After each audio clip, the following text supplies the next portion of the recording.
Hi first dice update. So first of all happy birthday Thalapathy Vijay sir. இந்த வருஷம் உங்களுடைய பிறந்தநாள் ரொம்ப ரொம்ப ஸ்பெஷல் அப்படின்னு சொல்லலாம். அண்ட் அடுத்த வருஷம் இன்னும் ரொம்ப ரொம்ப ஸ்பெஷல் அப்படின்னு கூட சொல்லலாம். இந்த வருஷம் நீங்கள் கடைசியாக நடிச்சிட்டு இருக்கிற ஜெர்னைன் படத்துக்கான கிளிம்ஸ் ரிலீஸும் பண்ணியிருக்கீங்க. கிளிம்ஸ் ரொம்பவே சூப்பராக இருக்கவும் செய்யுது. அண்ட் அடுத்த வருஷம் நீங்கள் பண்ண போகிற விஷயங்களுக்காக பயங்கர எக்ஸ்பெக்டேஷன் எடுத்து பண்ணிட்டு இருக்கேன். ஸோ இப்போது ஜெர்னைன் படத்துக்கான கிளிம்ஸுக்கு வரவும் செய்யலாம். இந்த ஒரு கிளிம்ஸ் வந்து எப்படி இருக்க போகுது அப்படின்னு சொல்லிட்டு ஒரு மிகப்பெரிய எக்ஸ்பெக்டேஷன் இருக்கவும் செஞ்சு கரெக்டாக 11 மணிக்கு ரிலீஸும் பண்ணிட்டாங்க. கிளிம்ஸ் வந்து பார்த்தோன்னா ஹைச்சினத்தோட படமா அப்படிங்கிறது ஒரு மிகப்பெரிய ஆச்சரியமாக இருந்துச்சுங்க. அவ்வளோ மாசான ஒரு கிளிம்ஸ் அப்படி சொல்லலாம். கடைசியாக விஜய் சார் நடித்த ஒரு மாசான படம் அப்படி சொல்லிட்டு உங்கள்கிட்ட வந்து கேட்டால் என்ன சொல்லுவீங்க? மெர்ஸ் வந்து சொல்லுவீங்க, இல்லை அதுக்கு முன்னாடி அந்த படங்கள் தான் சொல்லவும் செய்வீங்க. மேபி ஒரு சில பேர் மாஸ்டர் படத்தை கூட சொல்லலாம்.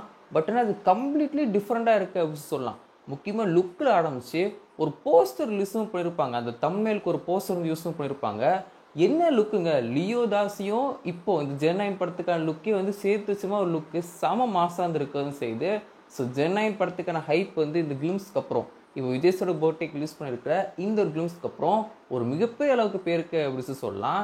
அண்ட் முக்கியமாக தளபதி அவர் வந்து யூஸ்வலாக சொல்லுவார் இல்லையா, என் நெஞ்சில் குடியிருக்கும் அப்படி சொல்லிட்டு ஆடியோ லான்ச்சில் சொல்லுவார் இல்லையா, அதை ஃபஸ்ட்டு ப்ளேஸ் பண்ணல ஆரம்பித்து தளபதி அப்படிங்கிறத அந்த அவர் கையில் வச்சுருக்க கத்தியில் வந்து போட்டதில் ஆரம்பித்து எல்லாமே ரொம்ப ரொம்ப சூப்பராக இருந்திருக்கு அப்படின்னு சொல்லலாம். மேக்கிங் குவாலிட்டி அவ்வளோ சூப்பராக இருக்கவும் செய்யுது. விஜய்ஸோட ஸ்க்ரீன் ப்ரெசன்ஸில் ஆரம்பித்து நம்ம அனிருத்தோட மியூசிக் வரைக்கும் ரொம்ப ரொம்ப சூப்பராக இருக்குது அப்படின்னு சொல்லலாம். என்ன ஒரே ஒரு விஷயம் என்ன அப்படின்னு சொல்லி பார்த்தீங்கன்னா, இந்த ஒரு கிளிம்ஸில் எங்கேயுமே ரிட்டன் அண்ட் டைரக்டட் பை ஹைச்சினத் அப்படின்னு சொல்லிட்டு வரவும் செய்யலை. அனிருத்தோட பேரெலாம் போட சொன்னாங்க. கடைசியாக வந்து டைட்டில் கார்டு போடும்போது கீழே ஹைச்சினத் அப்படின்னு சொல்லிட்டு வரவும் செஞ்சுச்சு.